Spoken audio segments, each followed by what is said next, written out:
नमस्कार आप सभी दर्शकों का आप सबका स्वागत है एक नए वीडियो में। आज हमारे साथ है एक्सीडेंट और कॉन्स्पिरेसी गोधरा के एक्टर्स और डायरेक्टर, तो उनसे सवाल करते हैं इस मूवी के बारे में। तो सर बताइए, इस मूवी का एक्सपीरियंस आपका कैसा रहा? इस मूवी को शूट करते टाइम, जैसे काफ़ी कंट्रोवर्शियल टॉपिक है मतलब आजकल के टाइम पर, तो आपका एक्सपीरियंस कैसा रहा इस मूवी को लेकर? जो परफॉर्मेंस मुझे जो करना था एज एन एक्टर, जो कैरेक्टर मैं निभा रहा था देश पांडे का, वो स्टेशन मास्टर है। वो अपनी पत्नी और अपने 10 साल के बच्चे को उस आग के अंदर जो साबरमती ट्रेन में उस दौरान जलाई गई थी और वो जो जिंदा जल गए, उसका हस्बैंड, उसका बाप का रोल था बच्चे का। तो बहुत ही बोलते हैं कि according to me it's one of the most difficult character जो मेरे करियर के दौरान मुझे निभाना पड़ा है। एंड बट मैं उसे बहुत ही ज़्यादा फील करके बहुत आसानी से मैं कर सका हूँ इसका, भले वो मुश्किल था, क्योंकि I could feel the pain of the people of Godhra कांड, बिकॉज मैं खुद गुजरात से हूँ। तो मेरे लिए भले ही मुश्किल वो किरदार था, लेकिन मैं उसे खो करके उसमें आसानी से कर सका हूँ। और वो दर्द जो ड्यूरिंग द शूट था, आफ्टर द शूट जैसे ख़त्म हुआ, फिर भी for few days it was lingering, वो जहन में रहा, माइंड में रहा, और with a heavy heart we did the shoot. तो सर मतलब जैसा आपने बताया कि 2002 के गोधरा कांड पे ये मूवी बनी है, तो आप उस टाइम गुजरात में थे जब ये कांड हुआ था रियल में 2002 में? मैं गुजरात से हूँ वैसे। तो उस टाइम का कुछ आप एक्सपीरियंस बता सके 2002 के टाइम का?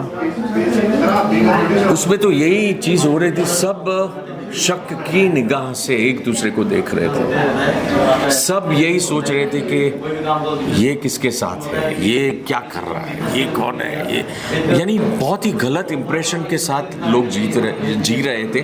जबकि उस वक्त सबको एक साथ होकर के, खड़े रह करके गोधरा कांड जो हुई है उनके दोषियों को उनके तरफ उंगली उठा करके भाई तुम लोग गलत थे, ना कि अंदर अंदर सब लड़े। ऐसा माहौल हो गया था जो गलत हो गया था, जिसका जिम्मेदार कुछ हद तक मीडिया भी था, क्योंकि मीडिया ने रॉन्ग पिक्चर बताई थी उस पूरी घटना की। जो एक्चुअल हुआ था उसको दबा दिया गया था, और इसीलिए ये फिल्म एक्सीडेंट और कॉन्स्पिरेसी गोधरा हम लोग ने बनाई। हम लोग तो एक्टर है, खैर हमारे डायरेक्टर साहब और प्रोड्यूसर साहब ने बहुत मेहनत करके ये फिल्म बनाई है ताकि एक्चुअल फैक्ट पता चले। आप अपने रोल के बारे में बताइए इस मूवी में। आप जब इस किरदार को निभा रहे थे तो आपका एक्सपीरियंस कैसा रहता है इस मूवी को लेकर? जी, मेरा जो किरदार है, वो जो स्टेशन मास्टर जो हितू सर प्ले कर रहे हैं, उनकी पत्नी का किरदार है। और यही है कि पूरी फैमिली अयोध्या जाती है, पर हस्बैंड नहीं आ पाते हैं, हालांकि काम की वजह से, और पत्नी और बच्चा और जो पड़ोसी लोग हैं हम लोग जाते हैं। और किसी को ये नहीं पता था कि ऐसा कुछ घटने वाला है ट्रेन में। ये फिल्म एक इमोशन है जेन्युइनली, क्योंकि ये बात है कि ये कोई फिक्शनल कहानी नहीं है, ये ट्रू इंसिडेंट पर बेस्ड एक कहानी है। तो उसको परफॉर्म करना, और हमारे जो डायरेक्टर हैं उन्होंने मुझे फ़ोटो भी दिखाया था ये कपल का जो हम प्ले कर रहे हैं, और ये सोचना कि ये तो सच में लोग थे और ये सच में इन लोगों के साथ हुआ है। और ट्रेन बर्निंग का जो पूरा सीक्वेंस है जो हम लोगों ने शूट किया, काफ़ी दिन उसका शूट चला था, और एवरी डे यही होता था कि अलग अलग किरदार अंदर जाते थे, ट्रेन में आग लगती थी और आपको चिल्लाने की आवाज़ आती थी। तो every day it was a very disturbing experience. Room में जाके सोना नहीं हो पाता था, क्योंकि आपके दिमाग में वो चीखें आ रही हैं। भले ही एज एक्टर्स आप जानते हैं कि ये शूट हो रहा है, बट क्योंकि हम ये जानते हैं कि ये एक सत्य घटना पर आधारित है और ये सब जेन्युइनली इतने सारे लोगों के साथ हुआ था, तो ये सोचना कि यार इतनी चीखें जेन्युइनली उस दिन रही होंगी जो नहीं सुन पाए लोग, और वो नहीं बच पाए। तो ये बहुत ही टेरिफाइंग एक्सपीरियंस रहा है मेरे लिए शूट करने को। मुझे बहुत कुछ जानने को भी मिला।